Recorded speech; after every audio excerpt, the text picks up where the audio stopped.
Jirra jechuumaaf tonkolii baay'ee bareedduu mirxii taate tokkoon isinii qabadhee dhufimee viidiyoo kana gad xumuraatti ilaalaa. Kun har'a ganama sa'aatii 2 walakkaan dura toocherchiin deeminiin abbaa warraa gudiin godhe jechuudha. Wanti hin godhe ilaaltu.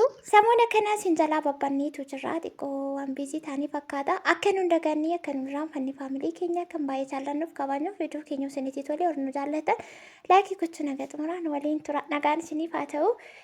Jirtu miti bakka jiraattan nutis jirra galata waaqa warri haaraa taatanii gara mana keenyaa dhuftaanis anaa dhufu manni keenya isinitti haa baru sabiskiraayib gochuun gara maatii keenyaatti dabalamaa jechaatii egaa kun akkuma argitan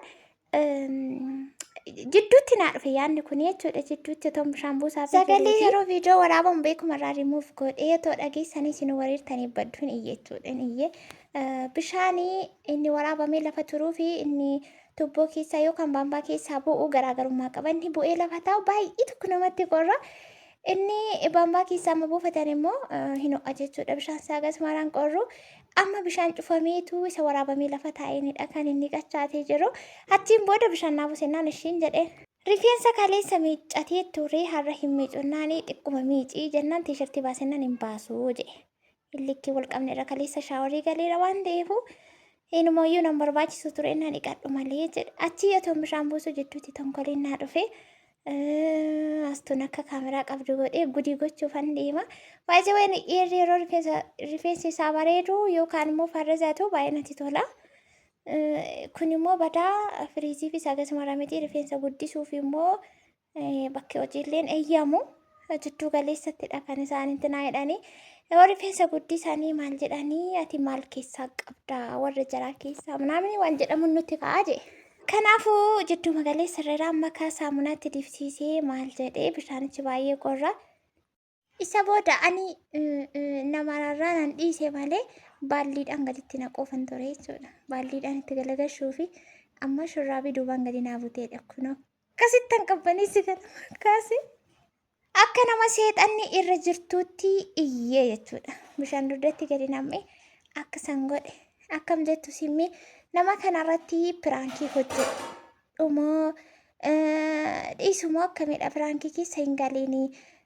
Jireenyi namoota baay'ee amma sossobeen ol deebise garuu nan dabalaa fi kanaan hin hambisu. Kaballaan lammii qabdiimoo maal jedhu waan tokko taate hin taatu. Piraankii irratti hin hojjetiin waan piraankii keessa hin galiini. Jireenya namoota baay'ee piraankii yookaan immoo taphanumaa jira. Akkasumallee jireenya namarratti diiguudhaa fi tokko piraankii waan jedhamu sanaa jettanii yaada baay'ee na barreessaa turtanii. Anis immoo sirruma yaada keessanii nan fudhadha. Garuu immoo baay'een isaanii yaaduma kana waliigalteedhaan kireetii godhaniitu kan isaan piraankii walirratti hojjetanii ittiin hojjechaa jiran malee guutummaa guutuutti namni piraankii sanaa wal lolee yookaan immoo wanti sun qabatamaa ta'ee miti jechuudha. Baay'een isaanii waliigalteedhaan kan isaan akkas gochaa jiranii malee namni guutummaa guutuutti piraankiidhaan wal diigee jechuutti of hin amansiisinaa kuni kanan achi fidee dhufedha. Koondishineerii rifeensa karlii yookaan immoo isa maruudha kuni kaantuu kireemii jedhama yookaan shaabeterii akkasuma immoo maqaan isaa lamadha. Kaantuu kireemii jedhama. Kanaaf hiikochitti itti fayyadamaa ture. Faayidaa isaa maal akkatee akkamitti akka itti fayyadamtan isinitti meen ture. Asis immoo xiqqaan tokko jirti. Isa akka inni fayyadamu barbaade rifeensa kamiifuu dhiiraafis dubartiifis immoo hin ta'a jechuudha. Wantichi baay'ee bareeda. Yeroo rifeensi ilaala amma dura ofirraa babbaasennaan didee erga ofitti bishaan nannaqee ofirraa yayyaasaa waan ofirraa qabu. Innaa kaantuu kireem yookaan immoo shaabeteriin rifeensa nama kamiifuu dhiiraafis immoo dubartiifis immoo hin ta'a jechuudha. Namni tun sirriitti rifeensa kana miicee filee masaajii godhee kireemii kanatti dibee farrasee natti tola ture. Garuu baay'ee tokko qorree anoof jibbee du'e hin qorra bakka utumaa duubaasu ganama baay'ee qorraa jira. Akkasii gara piraankiitti hosinii deebi'amee piraankiidhaan dhukkeerraa kaasummoo akkam akkamamuuwwan baay'een intinaa jedhee jira walitti qabee jira nama sana. Yaanni koo tokko piraankiidhaan deebisii yaanni koo tokko immoo dhiisii naan jechaati jira. Isin immoo maal jettu malee namni kamuu piraankii hojjeteedhaan wal diigee warri miidiyaa irratti as ba'anii bu'anii maal jedhanii parsentii 75% hin sobu jechuudha. Maaliif walii galaniitu hojjetu malee hundi piraankii ta'ee namni sanarratti jireenya isaa sirrii wal diigeetu miti jechuudha.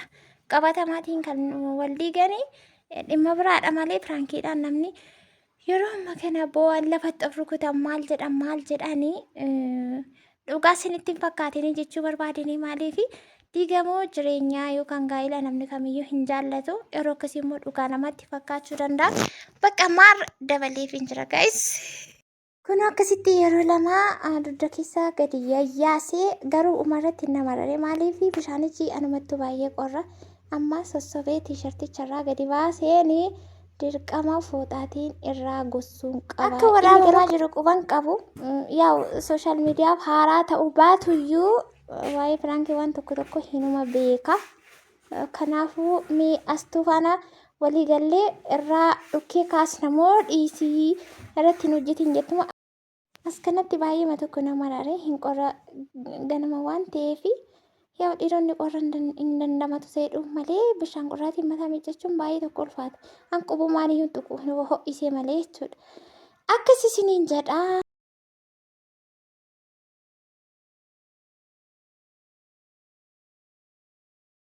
Hin banne jirra isiniin jechuumaa fi fataasin gochuu amma aarii sanatti naquudhaaf garuu wanti kun kanaan hin dhiisu akka inni waan ta'een irratti go'inuman beeka.